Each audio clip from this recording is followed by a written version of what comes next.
for the Grants Gateway, and we're going to go through the New York State Hazard Abatement Board Occupational Safety and Health Training and Education Program for 2016-2017. So we're going to go through how to apply for it, what it's about, and how to find it in the Grants Gateway system.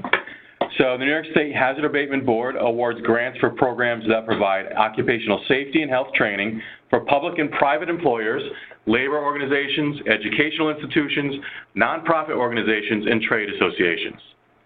Eligible programs must train and educate workers, supervisors, and/or employers, and must promote workplace accident and injury prevention. So applicants should visit the HAB website, the HAB website at labor.ny.gov/HAB. You'll be able to find the request for proposal there, other important application documents. In a few minutes, I'll actually show you that page and we'll look at that. It's also strongly suggested that you subscribe to the website. You'll see there's a little subscribe button in the bottom left of that page. That way, you'll be notified of any updates that happen. So that's all done on the labor.ny.gov/HAB website. So there is a deadline coming up soon, February 5th, 2016. The HAB makes its final award determination based on the evaluation committee reviews and the HAB evaluations. So announcements of awards will be made at the HAB awards meeting, which is held in spring of 2016. And we'll get into the time frame in a little more detail in a few minutes. So this is all done electronically through the Grants Gateway system, and the RFP can be found at the Grants Gateway and also, like we said, at the HAB website. So Grants Gateway is at grantsgateway.ny.gov. And if you were to search in the grant opportunity portal there, you'll be able to find it by searching on any one of the keywords. And again, I will show you that in a few minutes. I'll do that. So it is strongly suggested that all applicants read the entire RFP and application instructions. It's pretty detailed. It does go into a lot of the questions that you may come up with, so please do be familiar with the entire RFP. So there is some technical assistance available to you. First of all, we have the Grants Reform website, and that's at Grants Reform. You can see with an S, grantsreform.ny.gov. And on there is the Grantees tab, and the Grantees tab has documents, some videos, some information about how to apply, how to get started, how to get registered, and if you're a not-for-profit, how to get pre-qualified. So that's important stuff that you should know about. We'll talk a little bit more about that in a few minutes. You can certainly email us at this Grants Reform website, this Grants Reform address, I should say, grantsreform@its.ny.gov. And that's not necessarily for technical questions about the HAB grant, but more so about technical things with the application itself. How do I do this, or am I using the right role, something like that. Certainly feel free to call us as well. We have a hotline. Myself and a couple other people answer this all day long, 518-474-5595. And you'll notice there's some other webinars besides this one on our calendar. You can see it at the training calendar at that website as well. There's some generic ones every Tuesday and Thursday about how to apply for a grant. And there's other webinars about, also on Tuesdays and Thursdays, about Document Vault, which is the act of getting your organization pre-qualified. Okay, so registration. This is kind of the first basic thing. Your organization must be registered in the Grants Gateway. So this process includes filling out a form, signing it, getting it notarized, and actually mailing it to us. If you are running out of time, we'll accept an email of that form, but we do require that the actual signed document follows in mail. So that process does take a couple days, especially if you don't have what's called an SFS vendor ID, Statewide Financial System Vendor ID. So get started early. If this is your first time dealing with the state with grants, you got to get started right away because it takes a little while to get going. But again, there's more information about registration and getting your organization set up on the Grants Reform website. Again, grantsreform.ny.gov. Pre-qualification I mentioned. Again, all not-for-profit organizations applying for grants in the state must be pre-qualified prior to submitting their grant application. Really, it should say prior to when or at the moment that that grant application is due. So you have to be pre-qualified. So for the HAB opportunity, all not-for-profits must be pre-qualified by that submission due date and time, which is February 5th at 5 p.m. Again, more information at the Grants Reform website. I'll show you where you can get information about that in a few minutes. So this is important, system roles. One of the biggest questions we get via email or phone is, I'm logging in and I can't find the opportunity. I can't find a way to apply. It's because it's based on your system roles. Your organization would have been set up, first of all, with the grantee delegated administrator. That's someone that can add new accounts and work on the document vault, but they can't work on grant applications. So if you're logging in as that person and you can't figure out a way to apply, that's why. At the very least, your organization needs to have a user with the role of grantee contract signatory. This is somebody who can start the application, edit it, save it, work on it, and also submit it to us. So there's also someone with the role of grantee system administrator. They can perform those same duties. So either grantee contract signatory or grantee system administrator must be set up at your organization. If you're a larger organization, you might want to have kind of separation of duties or several people working on it. And in that case, you can add somebody in this role of grantee. Grantee can also start and edit and save an application, but they just can't submit it. So that's the difference between those different roles. And it is perfectly acceptable for one person to have multiple roles at your organization and thus multiple accounts. So you can use the same email address, same user, same password, but the user needs a new account for each role. So if your name is Sally Smith, it might be S Smith 1 for one role and S Smith 2 for another and S Smith 3 for another and so on. So that is important, and we're going to get into that in a few minutes as well. So I'm going to start sharing my screen, and we're going to go into looking at the website that I mentioned and some of the resources that I mentioned before we actually apply for the grant application.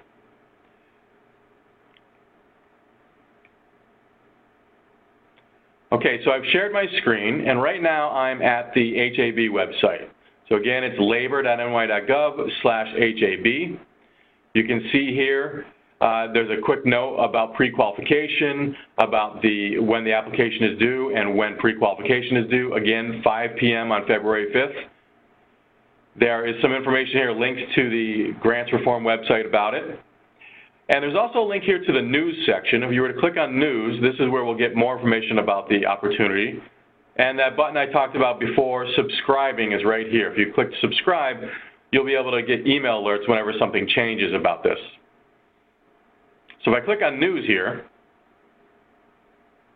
we can see that if I was to scroll down a bit, we have the whole RFP, which I'm going to click on in a minute, the application instructions, and then some Grants Gateway Grants Gateway documents.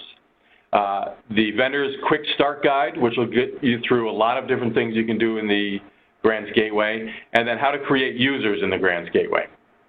So here's the RFP.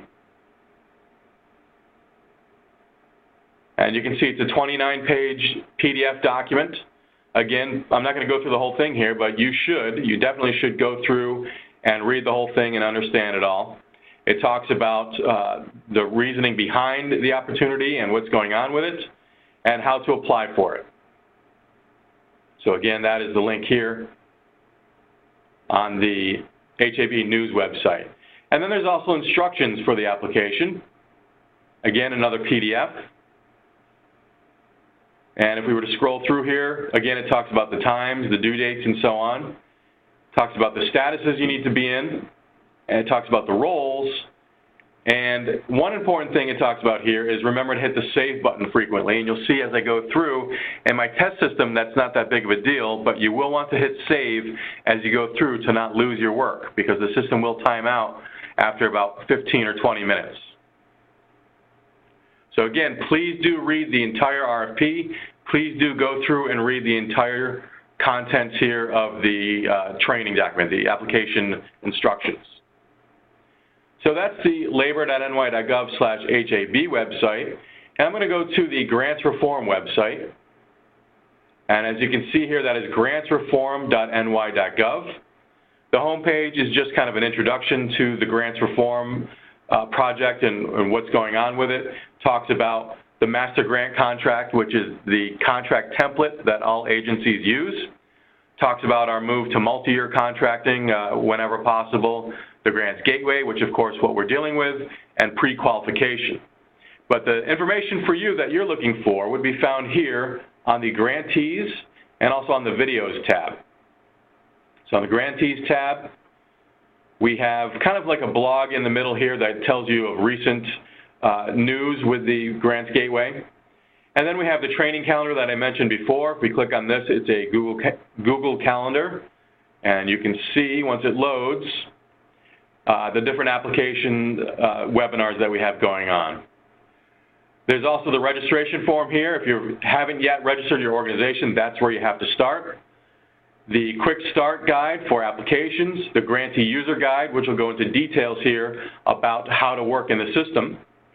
And if you're still not pre-qualified or need to get there, there's pre-qualification information on the bottom left here, including the entire pre-qualification manual and a document called Maintaining Pre-Qualification, which will help you continue to be pre-qualified year after year, because there's 3 documents that need to be updated on a yearly basis. And lastly, I want to point out the videos. There are 2 that may be of use for you, or actually 3 of them. If you haven't yet registered, this is a video about how to register. If you haven't yet been pre-qualified, this will walk you through every step of the document vault in getting pre-qualified if you are a not-for-profit. And if you want to refresh yourself on how to apply for a grant application, that can be done here with this Apply for Funding. It's a little dated, it's a little different than what we're doing here, but for the most part, let's say 95% of it is pretty much the same as what we're doing. So anyway, that is again the Grants Reform website, and I want to now go into my test system and actually log in as a user and start working on the application. So in my case, I'm going to go to my training website. In your case, you would be going to grantsgateway.ny.gov.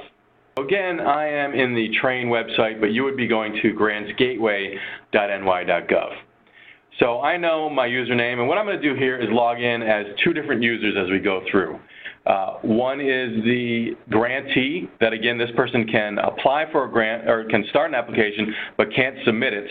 And later on, I'll log in as the grantee contract signatory. That person can actually submit it, signing the application. So my username happens to be jgrantee5. And if you had logged in before as a grantee delegated administrator, this would look different to you, because this person, the grantee, has this field right here where it says View Available Opportunities that the grantee delegated admin does not have. So that should be a tip-off to tell you that you can or cannot apply. And you can see right here under View Opportunities is where we will go. But before we go there, I want to go to the Grant Opportunity Portal, which is where you can actually find the posting but not apply for it. So people do get confused between the difference between the portal and then viewing their opportunities right here. So if you were to go to the portal, it's only for looking at the opportunity and finding out about it. So clicking on the search button here in the portal, where it says Search Now, or I could have browsed. And I'm just waiting for it to refresh here. But as I search, I can search for keywords such as HAB or hazard, and I'll be able to find the opportunity in the system. So I'm just going to search for HAB, hit search. You could sort by funding agency as well. And if I scroll down, here are all the results. Now again, this is our training system, so we have several opportunities posted here. But the one we're going to apply for is this one that you can see is due on February 5th. And if you were to click on it, we can see some information about it. This is the opportunity profile. So first of all, there is a unique opportunity ID. In this case, it's DOL01 HAB 2016. When you start your application, it'll be this plus a 5-digit number. So you'll see the application I start will probably be application number 2. So it'll be DOL01 HAB 2016-00002. We can see it's through the DOL, Department of Labor. We can see the full name of it right here. We can see a contact name and email if you have questions about the opportunity itself. And then the solicitation profile goes through details about the opportunity. Again, talks about the due date and pre-qualification and so on. On the right is a little more information. It had links to the webinar, including today's webinar. It talks about the contract length, how much funding is available, and so on. Question and answers, they were due and were posted on 12/21. So they're out there. You can find that on the HAB website and also in the grant opportunity profile. And it talks about who can apply for it. Again, remember we're in my test system right now. And you'll notice right here it has the button View Grant Opportunity. This just allows us to view the PDF of the RFP of it. So I'm not going to do that. We've already brought that up. You can see again it's right here. But clicking on that button would bring us to the HAB website and the RFP. But that's not how you apply, obviously, because that only allows you to view the opportunity. So how do we apply? Going back home, you can see you have 3 sections on your home page, and I'm going to go from the bottom up. Starts with your tasks. You may have 0 tasks right now, but once you start an application, you'll have 1 because that's now something in your task list that you can continue to work on. Your inbox, you can pretty much ignore that. This is a duplicate of any emails that you might have received from our system, maybe letting you know that you have pre-qualification work to do or that you were assigned a task. But what we're going to work on right now is this view available opportunities. So I click on the View Opportunities box. And you can see it looks a bit similar to the profile that or the portal that we looked at before. And again, I'm going to search on the word HAB, or the acronym HAB. And I can find it, and of course in my test system I have 2 available. In the real system you would only have 1, and I'm going to click on this.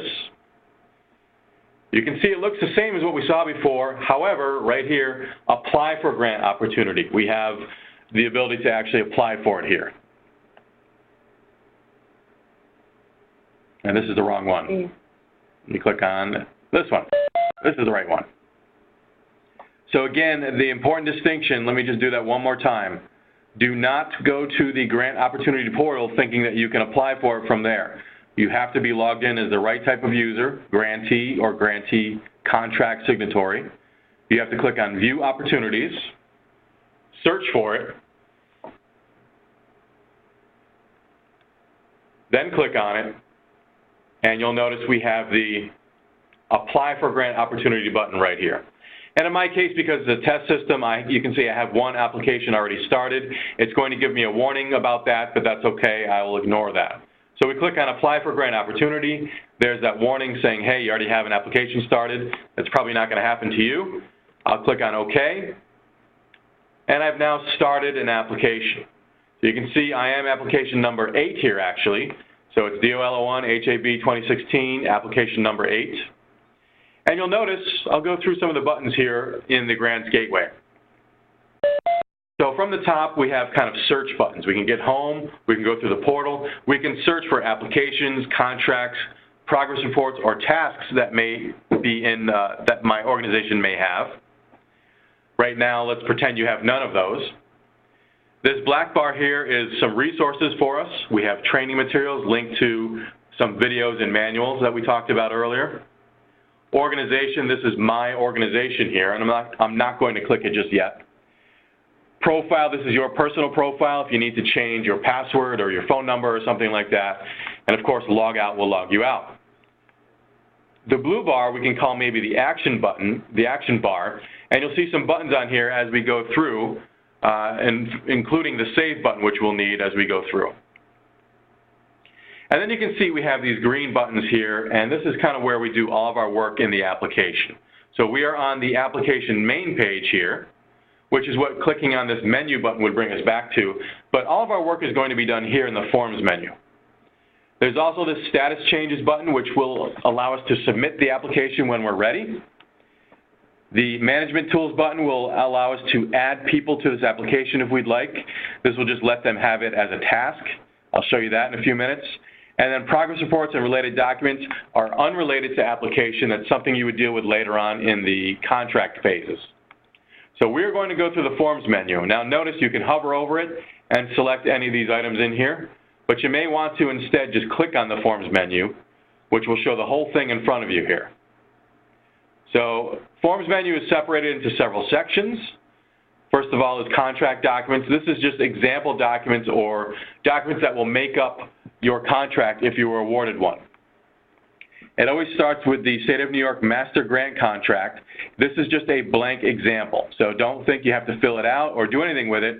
If you were to click on it, which I've just done, it's just a blank PDF of basically what a contract looks like. It's the template that we use.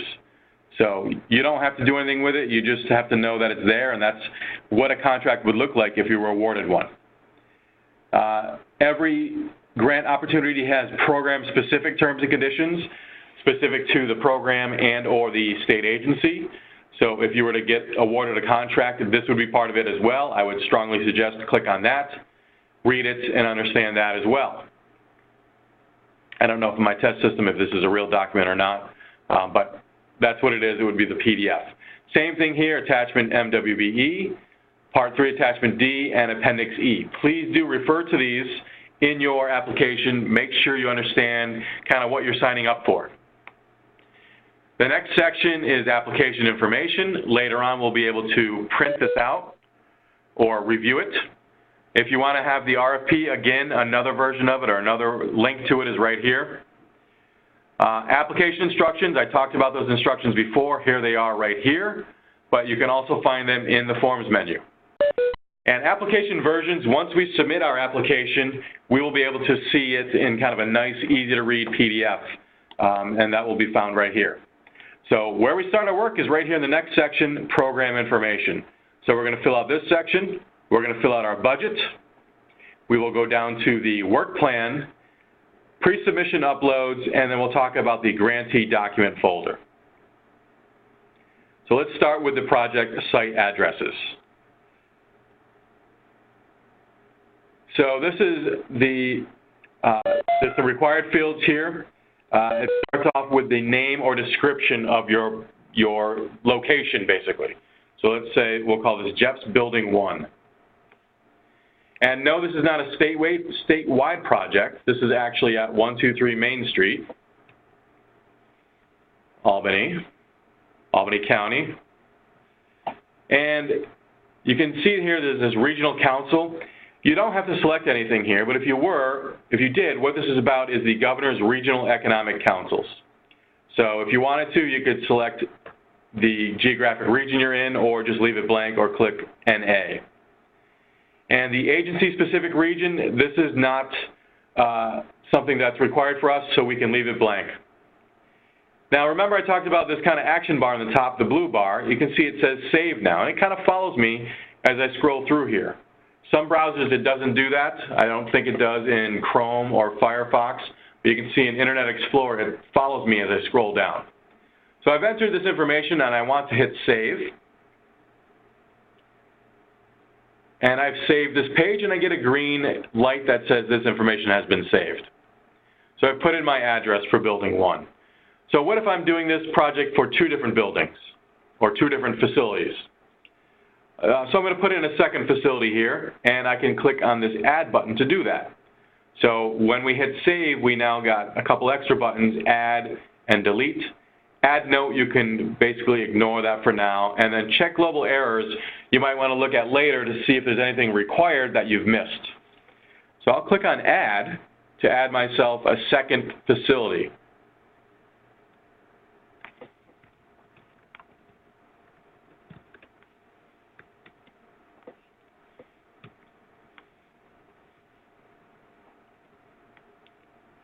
And again, I'll leave these blank and hit Save. But you know what? Before I hit Save, I'm going to make an error. Let's say I forgot to fill out the name of this facility here, and I'll hit Save. And it has certainly saved what I put in here, this 99 Washington Avenue, but it did give me an error and said project name description is a required field. So it's important that you realize anything with this red asterisk is a required field. And while it will allow you to save this page, it won't allow you to submit your application until all of those types of errors are taken care of. So we're trying to make it foolproof that required fields will warn you before you try to submit the application. So I've fixed this error. I'll hit Save, And when I do, the red message will go away and I'll have the green light. And there's the green light. Okay, so I'm going to move on. In the Forms menu, remember I could click on it or I can hover on it and go to the next section, which is the program-specific questions. Now, there are a number of questions that make up this application. Some are required, some are not. It's a big list, and I forget how many we have total, but in my test here, I have 17 of them. So first of all, it starts with a project title. And I'll call it Jeff's Occupational Safety Training Program. And then it goes through the questions here, and it says all applicants must answer the following questions. Answer each question for each proposed activity deliverable. When the answer to any question is applicable to all activities, just answer once and indicate that it applies to all. Failure to complete and clearly answer the following specific questions will adversely affect your chances of receiving an award. So again, please refer to the instructions for completing these questions, which is found in the Optional Properties Application Instruction. So here we have, write a brief summary of your project goals and strategies, and you can see this is a red asterisk here. So here is my summary. Notice this allows up to 4,000 characters, and as I type, it's showing how many characters I've written. Here is some more. Now, you might run out of room here, or you can see that it's kind of hard to read if you have multiple lines of data here. So you might want to answer these questions in, let's say, a Word document or something like that, and then come back here later on and copy and paste. So that's my suggestion with what to do. If you're using Chrome or Firefox, there are scroll or drag bars, I should say, that can make this field bigger. In Internet Explorer, though, you can see we can't do that. So I would definitely suggest do it in Word and then copy-paste your answers here later on. This is one of those pages that you're going to have to worry about the timeout. There's a timeout of 20 minutes, and you get a warning maybe about 17 minutes that you're going to be logged out. If you don't hit save on this page, it's not going to recognize anything as activity. So you can go through here and take half an hour and filling out everything out, and when you go to hit save, you might realize you've been logged out already. So please do save every, let's say, 10 or 15 minutes. All right, so question number 2, county or counties that the program will serve. Question 3, is it a joint venture? Yes or no? So you can see some questions are yes or no type questions. Okay, here's another narrative type question. And I'm writing my answer. Now notice some also have uploads available.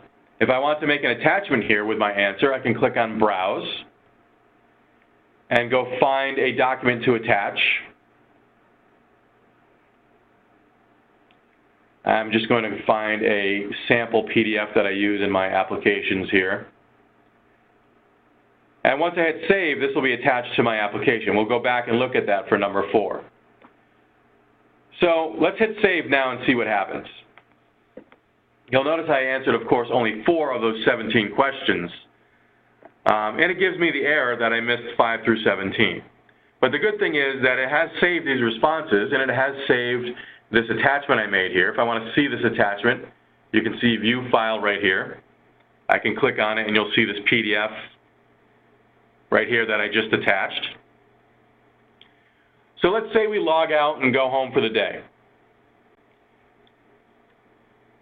So I come back in later on, and I log in, and I can search for that application if I wanted to by going to Applications up here. But since I'm the person that started our application, it's a task for me as well. So you may only have 1 task once you do this. In my case, you can see I have 6. I open the tasks, and I see here's the one from today's date. Of course, this is the application and process that I want to work on. So click on the application number, go back to the Forms menu, and go back to where you were and pick up where you left off. In our case, it was the program-specific questions, and of course we have an error because we didn't fill it all out yet. So I'll go back there, and I'll answer the following questions. So I'm just going to write, here is my answer, and copy that through. So for that one and for that one, I'm not even reading them. Of course, you should.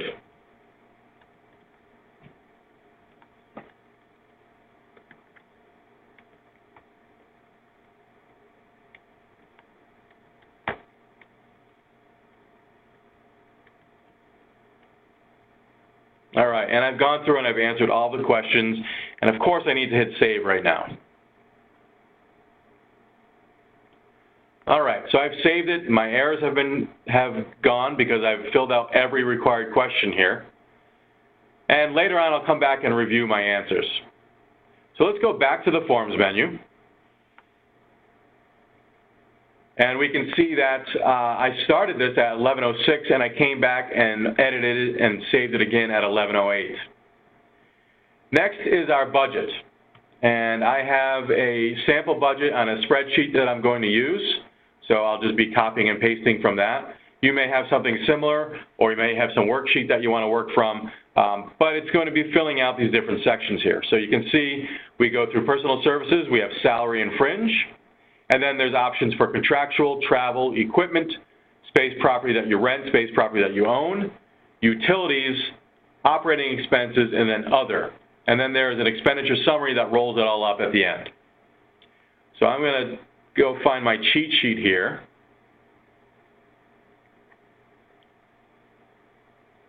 And just kind of copy and paste this budget. So I'll start off with salary. So I'm going to put in two people here, or two sections. One is a director of special programs, and the other is seasonal safety trainers. So we go back to the application, and you're going to go in the expenditure budget and click on salary. So again, to refresh where we are, we're in our application, we've gone to the Forms menu, and we're now in this fourth section here, the expenditure budget. So let's go to salary. And we're going to fill out this person's title, role, the number of people in the title, annualized salary, total grant funds. So I've got Director for Special Programs, and they are overseeing the program. You might want to be a little more detailed than that. I've got one person. I've got 60,000. They work 37.5. I'm going to say they're funded 100%, or no, not 100%, whatever the percentage is. You can see this field is not required. It's 12 months, and we're going to request 45,000 for them. So I'll hit save. So far my budget has a total of $45,000. This category has a total of $45,000 as well. So that is the Director for Special Programs. You remember we wanted to add another line. So how do I do that? Well, once I hit save, I now have an add button up here. And if I click on add, I've got another blank entry here for salary. And I'm going to take my second person here, my second line, which is the seasonal safety trainers.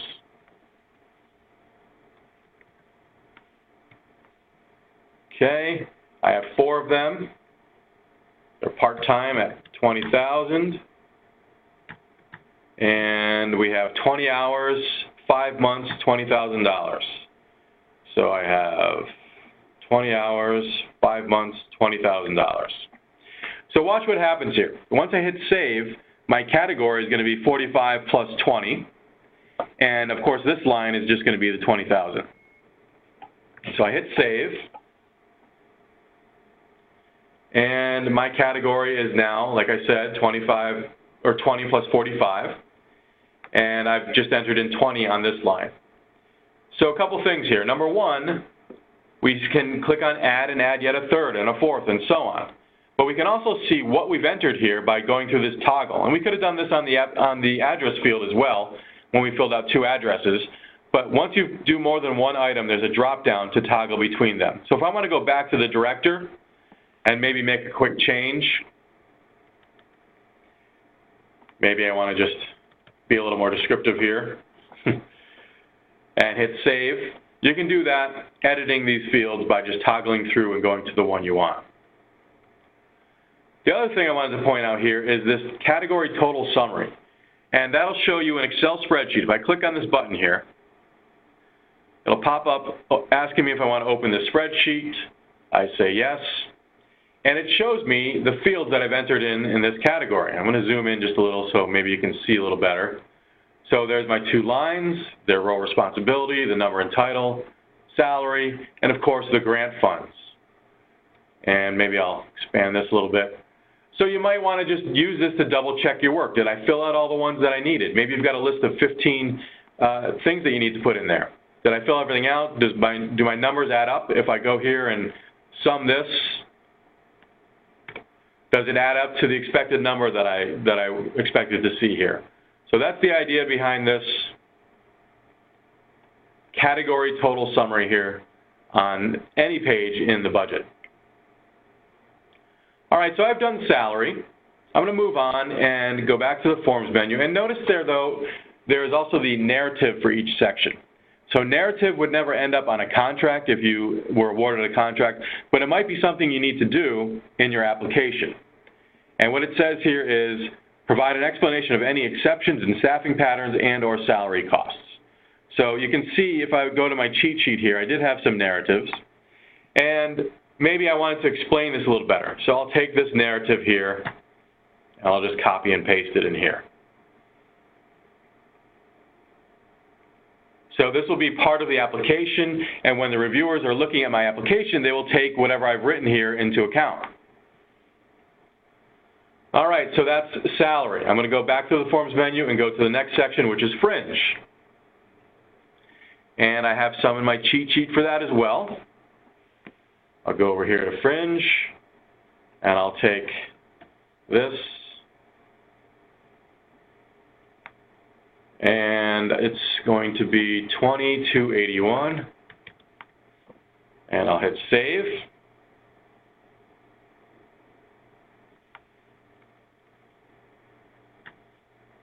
And I'm going to do the same for the next one, which will be 8230. So remember, to add a new line, I click on Add. I've got a blank field now. I'll fill this out. Notice I'm just putting the same name and justification in. You probably would have something different for each line, but in my case, to save time, I'm just copying the same thing. What did I say here? 8230. And I'll hit save. So my total here is 28,511. All right, so we did our salary narrative, fringe, and I'm going to do the fringe narrative just again to remind you. You can come here, and here is my narrative. You would fill that out and hit save. Moving on, I'll go down to contractual. And I have something in my cheat sheet budget here for that. So I have some contract trainers. And we have $14,000 for that.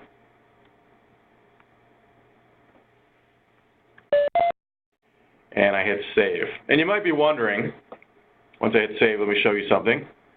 You might be wondering, what is the match funds or other funds? They are not something that are required in these grants. So you can see I can't even type in these fields. They're grayed out for us. So don't worry about match or other. So I'm requesting $14,000 here for these contractual trainers. And I hit save, and I'm going to move on to the next item. You would probably do the contractual narrative, but in my case, what do I have next? I've got travel. So I'll do mileage and lodging. So forms menu, travel. Remember, I'm hovering here. I could simply, just as easy, click on the forms menu, scroll down, and go to travel. All right, so I'm going to fill out travel. Oops, mileage. And I'm going to type in 8960 for that, 8960. And I'll hit save. All right, and I have a second line for travel. Again, you click the add button. And I have per diem.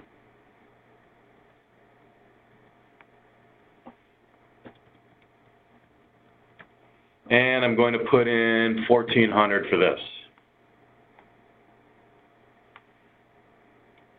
So you might be wondering what the delete button does here. That would delete an entire page. So let's say lodging and per diem, I realize I don't want to use this. I click on delete, it gives me a warning and says, hey, you're going to delete this whole page. If you really wanted to, you would hit OK. In my case, I'm going to hit cancel because I don't want to do that over. So I do have the two items here for my travel section. I could toggle between them, edit them, or just move on to the next section, which is rent.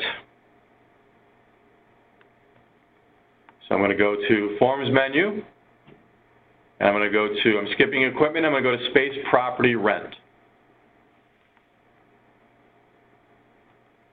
And I've got this, and space for director, and it is $48.80.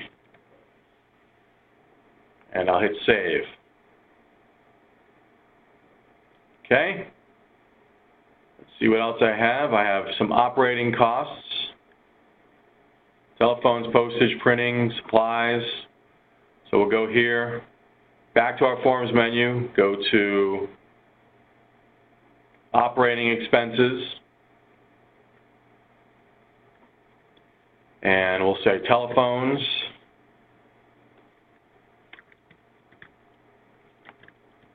I know this is kind of a lame justification, but that's what it's for. $17.50, hit save. I'm going to click add now. And I'm not going to bother adding all these other three things, so I'll just say, let's say $250, $450, so we'll say $600, and I'll just call it other items.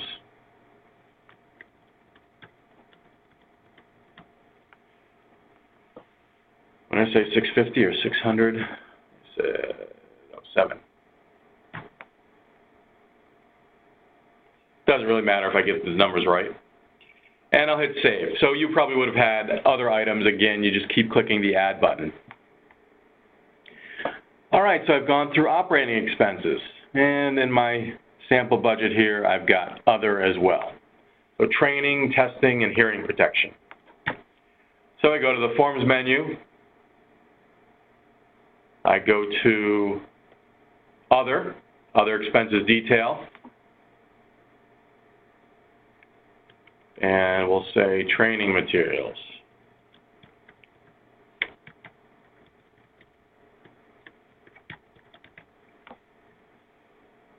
And we'll say $1,200 for that.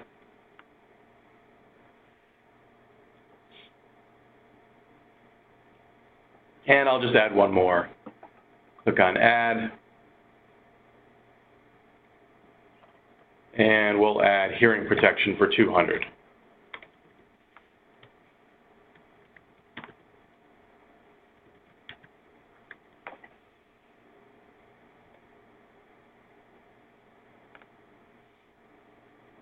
Okay, so let's see a roll-up of our whole budget. If I go to the Forms menu, and I go down to the expenditure summary, you can see it's the last page here. Of course, I probably would have been filling out the narratives as I went through here. But let's look at the expenditure summary, and you have to do this. Before you submit your application, you have to go here to let it roll up all these numbers. So we go through, and I can see that I'm requesting $126,601 in this grant. And it's broken down in these numbers right here. So our personal services is $93,511. Non-personal is $126,601. So, I'm sorry, non-personal is $33,090 for a total of $126,601. So, you want to make sure that this makes sense and adds up to maybe whatever worksheet you might have been working off of or what numbers you had planned on. But in my case, everything looks good to me. This is what I intend to apply for. If we were to go back to the menu or the main application page, we can see this information is kind of rolling up here as well. So our project title, which I've entered before, is now filled out here, and I'm requesting $126,601 that we just saw here. All right, so I'm going to unmute just to see if anybody has any questions. Again, there's 62 people here, so it might get a little loud, so I'll give a minute or two to see if anybody has any questions. So go ahead if anybody has a question. Jeff, how do you go about determining how much money to request through the grant funding? Or where can I find more information about that? It's got to, I mean, it's really up to you what your program does and what you're requesting. So, it's, you know, if you've applied for it before, it's something that people have done for years. But I don't know if you want some guidance. I suppose you could talk to the HAB or to the program and ask them. Got it. Thank you. Okay. Hello, this is Department of Labor. To answer that question, there is no limit on what you can request. Thank you. So, Jeff, I have a quick question on some of these fields we have not been filling out for our training grants. For example, salaries, benefits. We've just been using contractors. Those fields that have salaries, etc., how do I make the system accept that I have nothing to put in there? Just put NA in it? Just leave them blank. Just don't even address them. Yep. But they unmuted the phone so they can hear me. Does that answer that? Yes, thank you. Okay. I'm going to put everybody back on mute. I have a quick question. Yeah, go ahead. As a follow-up to the Department of Labor representative. As a recipient in the past, it was noted that often salaries are not included in this. It's more for outside vendors and contractors. Has that changed at all moving forward? No, that hasn't changed. You can do either or both. Okay, thank you. Hi, Jeff. Yeah. I have a question. When uploading files, do they have to be PDF? They do not. No, they can be PDFs, Excel, Word documents, text files. We prefer PDFs. I think they come out a bit cleaner, but the system will work with those other file types. They can be images as well, you know, if you have a map or something like that. Okay, thank you. Okay. All right. Hi. Oh, sorry.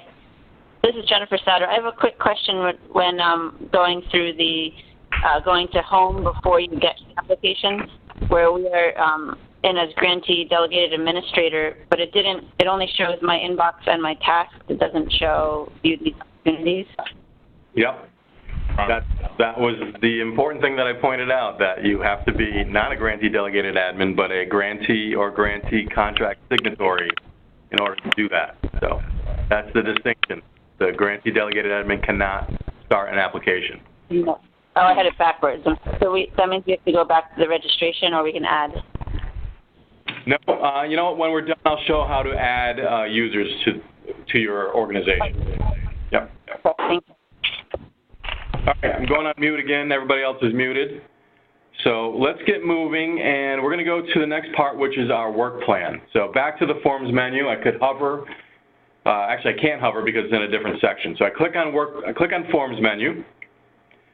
Go down to the very bottom, and you can see work plan grantee defined. So this is a work plan that you define. You're telling us what are you going to do with the funding. So we start off with a work plan overview form. And first of all, it starts with the dates. And the dates are, the work plan is going to be from 8/1/2016 to 7/31/2017. So everybody should be filling that out.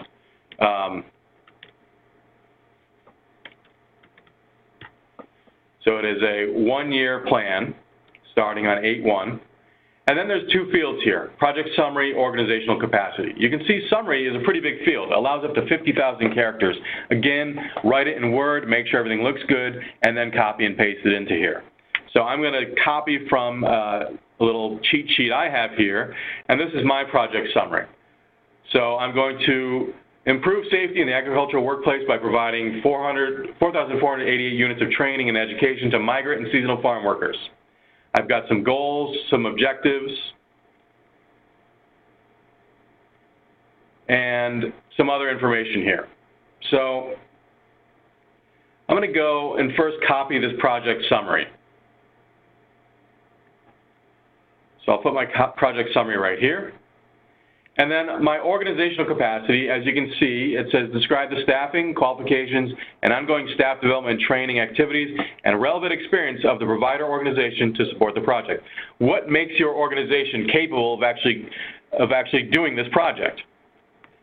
So I think I have something here, don't I? Yeah. Here's my capacity. Maybe not.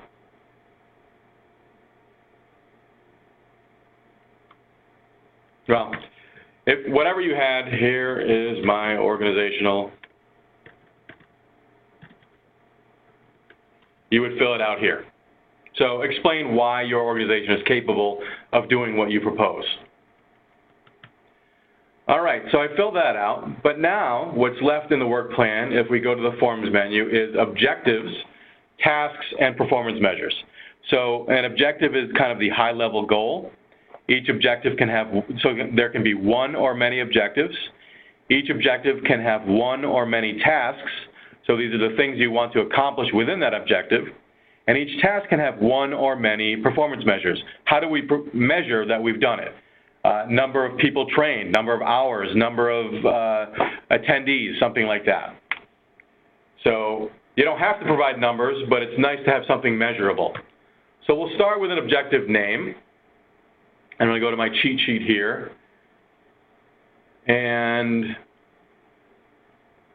yeah, you know what? All of this is really what I should have copied and pasted into my summary.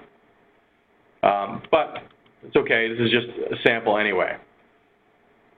So I'm going to do pesticide safety training as one. Actually, you know what? I'm going to do my education and information as the objective. Okay, so here's my objective. And you can see this is not a required field here, but if you wanted to, you could describe it. And once I hit save, we'll see what happens. When I hit save, it saves that objective, but now if I look at the forms menu, I have another option, which is tasks. So I can click on add and add yet another high-level objective, or I can go to forms menu and tasks and enter a task for this objective. So for the objective education and information, one of my tasks is pesticide safety training.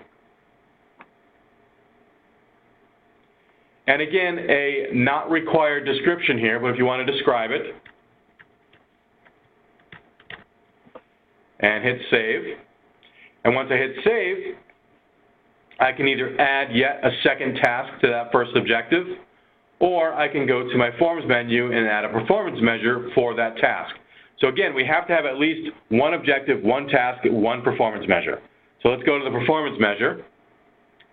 And for the performance measure pesticide safety training, I want to have the number of sessions of trainees. So I want to have 200 sessions of 10 per session. So let's call this the number of sessions. And I want to have 200 sessions of 10 per session. And I'll hit save. So that's a nice measurable outcome, and we can report on that later if we want to. But I also want to add a second task. So if we go back to the forms menu, go back up to tasks, remember our first task was pesticide safety training, which I just did a performance measure for. And if I click on add,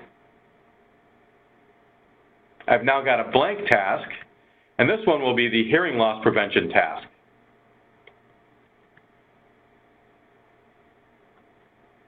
And again, if you want a description, you can add it.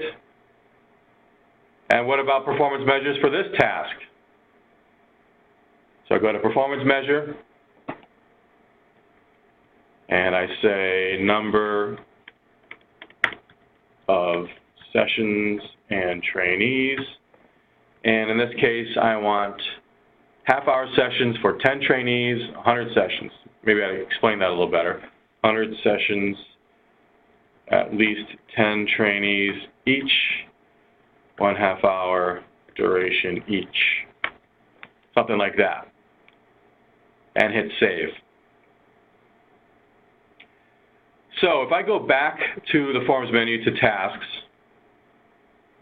I now have the 2 tasks, hearing loss prevention and pesticide safety training, and for each one I have 1 objective. I'm sorry, for each one I have 1 performance measure. So 1 objective, 2 tasks, and each task has 1 performance measure. So you can have kind of a tree of, again, any number of objectives, tasks, and performance measures, but at least 1 of each. So we'll take a look at what this looks like in a few minutes when we preview it, but I'm happy now with what my work plan is. So I'm going to go back to the Forms menu, and the last required section here is the pre-submission uploads. So these are attachments you're going to provide us in your application related to the work that your organization is doing. So in order for your application to be considered for an award, all applicants must complete the following forms. If you're seeking more than $25,000, you need the MWBE forms to be filled out. Anything below $25,000, you don't need to submit MWBE forms. You must visit the Office of the State Comptroller's website to complete and upload the correct vendor responsibility questionnaire forms, the VRQ. If you've already registered for the vendor rep system, please upload a copy of the VRQ that you have on file. So you've got your training and grant management summary sheet, the TGMS. Well, we give you a template here to fill out. If I click here,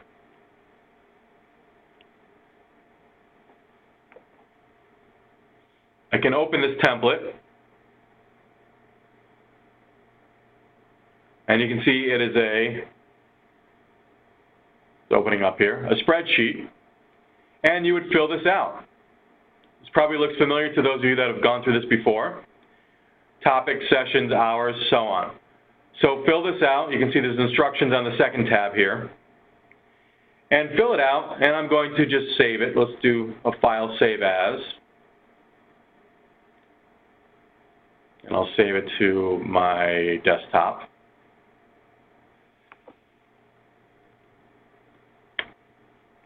Jeff's worksheet.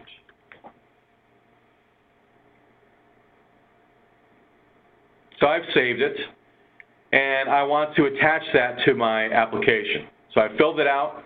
I click on Browse here. I go to my desktop. And I find my worksheet and attach it. So you can see it's right here. Once I hit save, it'll save it to this page. Again, you might want to hit save every 10, 15 minutes or so because you don't want to time out after going through all of this work. Potential conflict of interest disclosure. Again, another document we give you, fill it out, attach it here. So I'm going to just click, let's pretend I filled it out, and I'll just go find a blank document to attach. All right. Appendix D, state certifications. Again, another template we provide you. Download it, fill it out, understand it, save it, attach it here. VRQ, we talked about that in the beginning here. You can see it's, again, a required field. Browse, find it, and attach it. So again, I'm obviously not going through how to fill these forms out. There are instructions on these forms, or if you've done it before, they're pretty self-explanatory anyway. So I'm going to go through these other MWBE forms, utilization plan, waiver, and so on. So again, just make your attachments, or download the file, fill them out, and attach them. So you're not obviously going to be doing this in 5 minutes. This is going to take you, several hours over several days probably to get through this.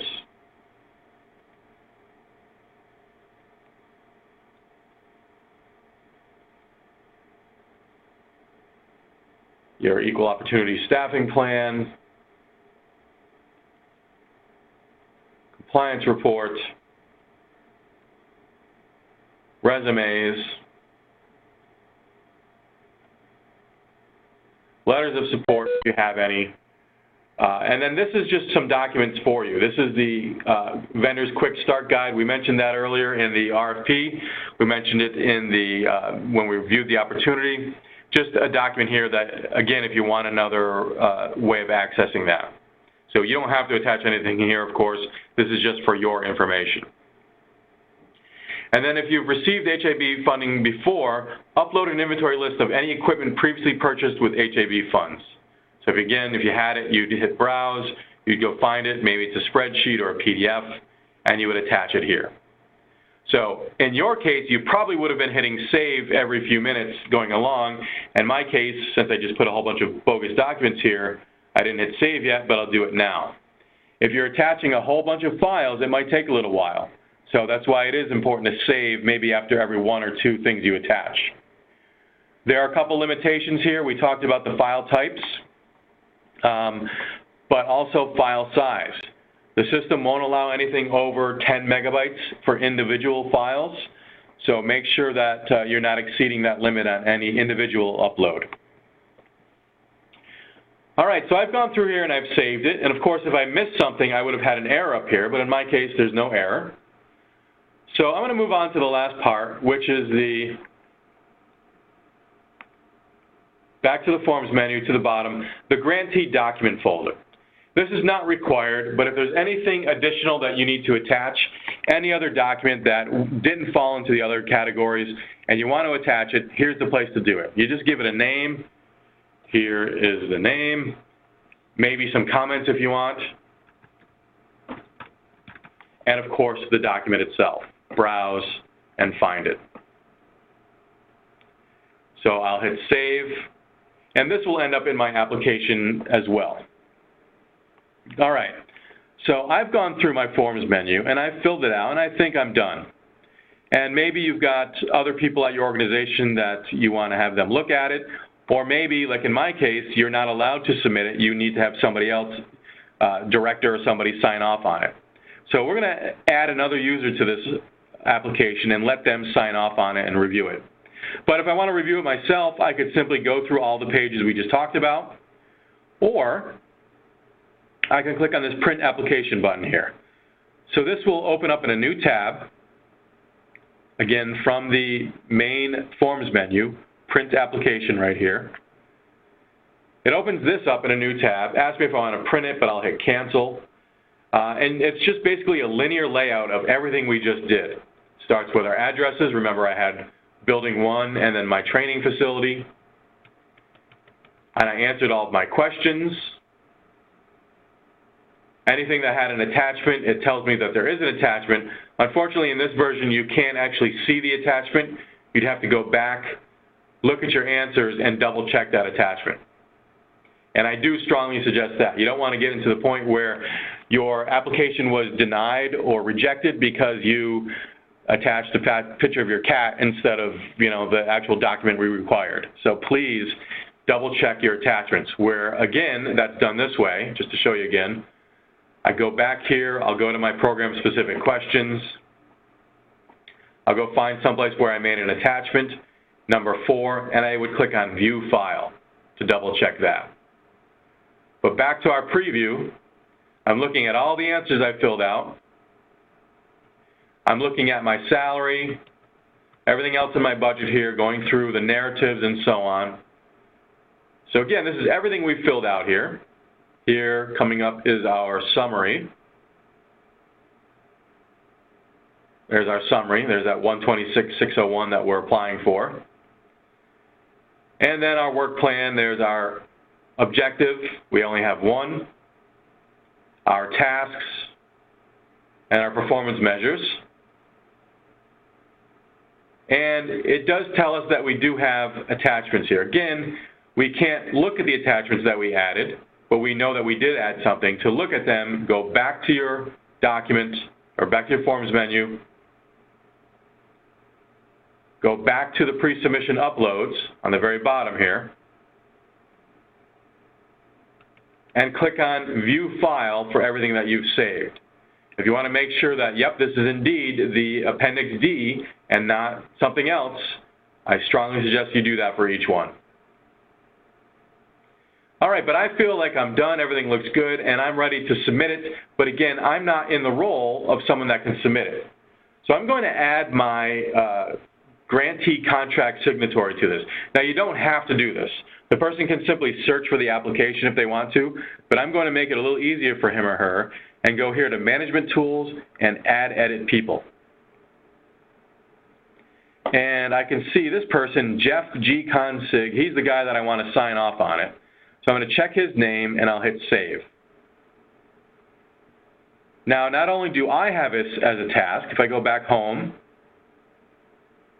and remember, I look at my tasks,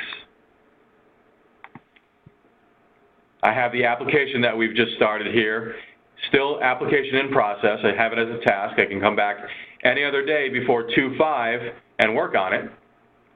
But now that second person, Jeff G. Consig, he's got it as well. So I tell him, hey, I'm done with the application. Why don't you log in and check it out and submit it? And he logs in here. I don't remember if I changed my password yet, so let's see. I did. So it says welcome. I could apply for any opportunities here, but in our case, of course, we have it as a task. I click on Open Tasks. I see this application in process, and I click on it. But what if this person doesn't have it as a task? How do they find it? Very simple. I go up to Home, and I go to Applications up here. And it's already actually filled out because I've searched for it before, but I might want to search for the agency or the status or something like that. Actually, agency isn't in there. But in my case, it's easy enough to type in HAB and hit search. Find the application. Remember, we were working on application number 8 just now, and enter it in that way. So again, 2 ways of getting into it. If it is a task of yours, that'll be on the home page. Otherwise, go to Applications and search for it. So I've found it, and let's look at the details here, and we can see it is, of course, still in process, and I am the grantee contract signatory. So same thing. I can go to the Forms menu. I can look at each individual page, or I can look at that preview. And if I want to, I can make a change. So maybe I look at the narrative here, and I realize there was a little more information that we had to add. I come here, and I do that. We could have done this in the budget, in the work plan, in the attachments. Anything we've just done, I can save over or edit if I need to. And you can look at the Forms menu and notice that, scroll down here, Jeff, the grantee, did this at 11/14, and I just did it at 11:45. So I made an update at that time. All right, so I go through and I think everything's good, and maybe I make some changes if I need to. Realize you can have more than one person working at it at the same time. If you've got, one person is doing the budget and the other is doing the work plan, that's fine. But eventually we all agree, yep, we're ready to submit this application. How do we do that? That's right here under Status Changes. So you can see I have 2 options here. I can submit it or cancel it. I don't think I want to go through all that work and then cancel it, but in my case, I'm going to submit it. So what's going to happen? First of all, the status will change. It'll be from application in process, and it'll change to assignment of reviewers, which is saying I've sent it to the state agency. They're going to have reviewers look at it once the due date passes. So remember, I have to do this before 5 p.m. on 2/5. If it's 4:58 and I hit the submit button, no problem. But if it's 5 o'clock, you've missed it and it won't accept it. So you know what I'm going to do first, actually, is I'm going to put in an error here. So let's say we forgot to answer one of these questions. And I'll just take this one here, and I'll delete it. So you should have noticed, because it would have given you this error message here. But let's say we didn't notice that, and we go to submit it. So I go to status change, and I'm going to submit my application. And it says, wait a minute, you missed question number 2 on program-specific questions. So I'll click on that. I'll go fix this, and we'll be able to submit it. So we want to make sure that you don't wait until 4:58 to do this, because what if you just had 15 errors? You're not going to have time to submit it. So please give yourself enough time. Try to submit it at, let's say, at the earliest maybe noon on that day if you're waiting till the last day. Make sure you don't have any errors. All right, I'll fix that error. I'll hit save. And again, I'm going to now submit it. So status change, application submitted. I'm going to apply that status. And it's gone through and it has found no errors, and it wants me to make this agreement, which is basically saying I am who I say I am. I'm allowed at my organization to apply on behalf of the organization. We will adhere to the MWBE rules for the state of New York, and so on. I'm going to hit I agree, and it's now going to submit my application. If I clicked on I do not agree, it just would have brought me back to the previous page, letting me do it another time. So what's happened here? If I look at details, my status has now changed. It's now in that assignment of reviewers. If I look at my tasks, where before I had 5 tasks, I now only have 4, unrelated to what we're doing here today. That application is gone. It's no longer a task because now it's in the hands of the agency, of the Department of Labor. And I would have just received an email. So you'll get an email in a matter of minutes that says your application number has been submitted. So those 3 things will let you know, yep, we have successfully submitted our application. Now there's one last thing that happens, and if I go and search for that application, it takes about 5 minutes. So I'm going to look right now, but then I'll open it up for questions, and we'll come back to it in a minute. But what it is the application PDF. If I go back to the Forms menu and go down, go up to the application versions, in a few minutes there will be an entry here, and it'll be a nice PDF of everything we've entered, all of our questions and answers, all of our attachments, everything in one contained PDF. So you go to your Forms menu, you go to Application Versions, and again, remember this is one I did in December. Click on Application Versions, and you can see a link to your PDF. So I click on it. This will be in here forever. Don't worry, you won't lose it. But this is what it looked like the moment you submitted your application. So let me open it up here. And this is application number 7 that I did in December. It was submitted on December 9th at 12:03. It's, of course, for HAB 2016. In this case, it was 134,541. This is who signed it and when they signed it. So Jeff G. Consig did it on December 9th at 12:03. So we're 10 minutes ahead in this one. This is what he certified, and this is what he put in for his addresses. Spelled my name wrong, you can see. And these are what I put in for my answers. And remember, attachments. So there was an attachment here, but where is it? If I go through all these questions and answers, you can see our attachments come right after that. So here is my first attachment that I made. Again, this is just a dummy attachment. Let me zoom out here a little bit. And here's another attachment, and so on. And then it goes to our budget. So again, it's a nice layout of everything we've done. We can see here, I'll zoom in now. We can see here our expenditure summary, our individual items for personal services, our descriptions and narratives and everything else that we have here. So everything that we've entered is all in this PDF. You can save it. This is what the DOL might be using for their reviews when they review your application.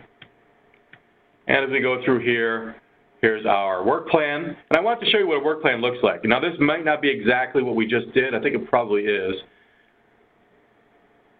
So remember, we had one objective,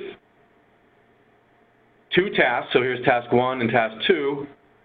And then we had 2 performance measures. Oh, that was good. I broke this one down last time I did. Number of sessions, 200 sessions. Number of attendees, 10 per session. So in this case, I had objective 1 had 2 tasks. Each task had 2 performance measures. And then I just added a dummy objective here to show the people that you can, of course, have more than one. So this is how it lays out: objective, task, performance measure. And we go on to our organizational capacity, which again was some narrative you may have written.